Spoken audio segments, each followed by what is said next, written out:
इम्तिहान का दिन आज आर्यन के लिए बहुत खास दिन था। वो बोर्ड के इम्तिहान में शिरकत करने जा रहा था। सुबह सवेरे उठकर उसने तैयार होकर अपनी किताबें और कलम का बैग ले लिया। दिल में थोड़ी सी घबराहट थी, लेकिन उसने अपनी माँ से कहा, अम्मी मैं सब कुछ ठीक करूंगा। माँ ने मुस्कुराकर उसकी हौसला अफजाई की।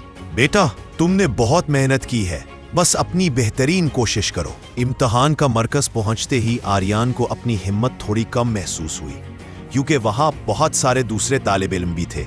लेकिन जब वो कमरे इम्तिहान में दाखिल हो गया और पर्चा देखकर पढ़ना शुरू किया, तो उसकी सारी परेशानियां गायब हो गई। वो अपने तमाम सवालात के जवाबात याद करता गया, जैसे वो अपनी मेहनत का फल हासिल कर रहा हो। आखिरकार जब आर्यन ने पर्चा मुकम्मल किया और बाहर आया, तो उसकी आंखों में सुकून था। इसने सोचा, ये कामयाबी का आगाज है और मेरी मेहनत जरूर रंग लाएगी। ये कहानी हमें ये सिखाती है कि मेहनत और खुद पर एतमाद ही असल कामयाबी की कुंजी है, चाहे इम्तिहान हो या जिंदगी का कोई और चैलेंज। अगर आपको हमारी ये वीडियो पसंद आई तो वीडियो को लाइक करें और चैनल को सब्सक्राइब करें। शुक्रिया।